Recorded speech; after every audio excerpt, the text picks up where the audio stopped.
के शुभाशीष से हम जरूर इस विषय पर चिंतन की परंपरा जारी रखेंगे। इस कार्यक्रम को आगे बढ़ाते हुए मैं माननीय समकुलपति यशवंतराव चव्हाण महाराष्ट्र मुक्त विद्यापीठ नासिक के माननीय डॉक्टर जोगेंद्र सिंह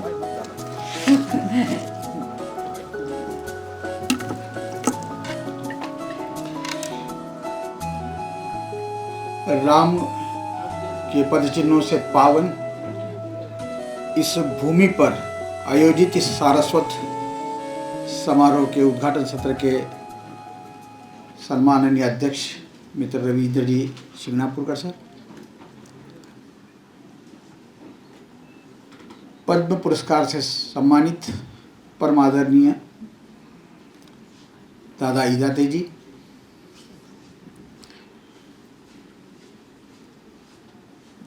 जिनके आशीर्वाद से यह संगोष्ठी संपन्न हो रही है, वे डॉक्टर सुनील जी कुलकर्णी,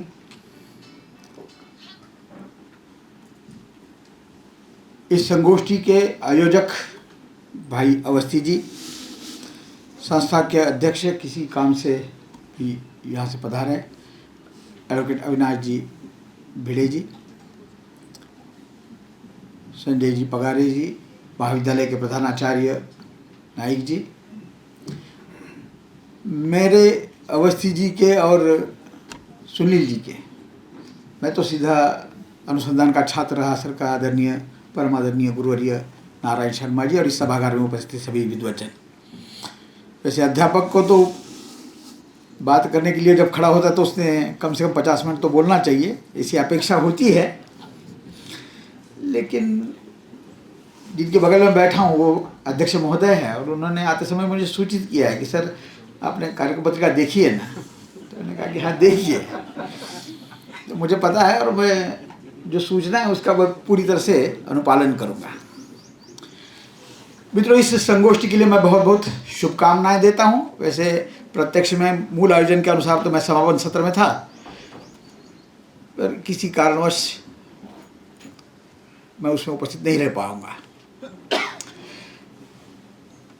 हिंदी तथा मराठी साहित्य में जिस सामाजिक और सांस्कृतिक समरसता की बात को लेकर हम इस संगोष्ठी में चर्चा करने जा रहे हैं, तो मैं तो ये कहना चाहूँगा कि मूलतः तो यह सांस्कृतिक और सामाजिक समरसता इस देश की रग रग में बसी है, क्योंकि इस देश पर कई आक्रमण हुए। कहा जाता है कि यूनानी मिस्र रोमा सब मिट गए जहाँ से, फिर भी बाकी रहा है नामो निशा हमारा। कुछ बात है कि हस्ती मिटती नहीं हमारी, सदियों दौरे रहा दुश्मन जहाँ हमारा। चाहे जितना भी जहाँ हमारा दुश्मन रहे, फिर भी हमारा अस्तित्व बना रहा। उसका कारण क्या है? तो इस देश की, इस मिट्टी की एक हैसियत है, एक विशेषता है कि इसमें जो एकता का भाव है।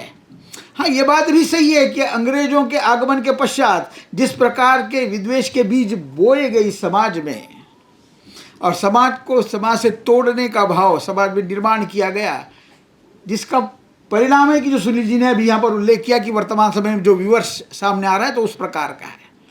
लेकिन इस देश की परंपरा को यदि हम समझें तो इस देश की परंपरा मनुष्यता को जोड़ने वाली परंपरा है, क्योंकि ये मिट्टी ये कहती है कि अरे एक ज्योति है सब दीपों में।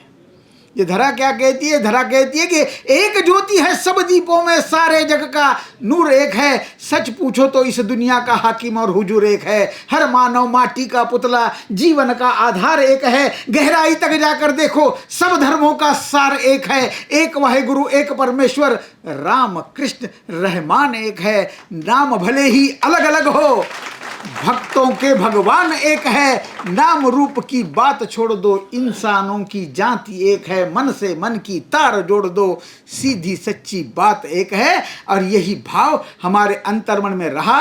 परिणाम स्वरूप इतने सारे आक्रमणों के बाद भी यह राष्ट्र अपना अस्तित्व बनाए हुए खड़ा है। इस संगोष्ठी के माध्यम से मैं ये चाहूंगा कि इतिहास साहित्य के पन्नों पर जो समरसता के बिंदु हमें वो खोजने हैं। हिंदी में भी है, मराठी में भी काफ़ी मिलेंगे। उस सत्र के विद्वान उस पर अधिक विस्तार से बात करेंगे। सभी ने हिंदी में बात कही, मैं मराठी का भी एक संदर्भ दे देता हूँ कि जब साने गुरु जी कहते हैं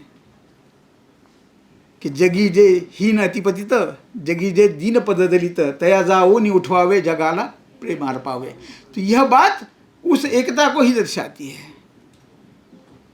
तो यह इसके बिंदु हमको खोजने होंगे, इसकी आवश्यकता इसीलिए मैं मानता हूं इस संगोष्ठी की सफलता तब होगी कि हम आज़ादी का अमृत महोत्सव तो हमने मनाया, 2047 में हम देश की आज़ादी का जब शताब्दी मनाएंगे और इस राष्ट्र को विश्व गुरु के पद पर हम आसीन करना चाह रहे हैं, तो उसके लिए आवश्यकता है कि फिर हम अपनी उस विरासत को समझे, हम उस अपनी परंपरा को समझे, हमें उस एकता के बिंदुओं को हम निर्माण करें, इस राष्ट्र की वैभवशाली उस परंपरा का भी अनुसरण हम करें।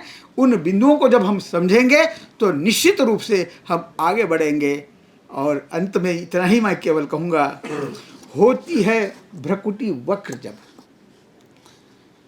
होती है भ्रकुटी वक्र जब, कोहराम मच जाता है, केशव हथियार उठा ले, केशव हथियार उठा ले तो काल भी नहीं बच पाता है। ऐसा ही एक हथियार आद्य सरसंघ चालक जी ने, केशव जी ने 1925 में उठाया, जिसको 100 वर्ष पूर्ण होने जा रहे हैं। और फिर अब जो भी काल हमारे सामने आएगा वह बच नहीं पाएगा। पुनः एक बार इस संगोष्ठी को शुभकामनाएं देता हूं, वाणी को विराम देता हूं। धन्यवाद।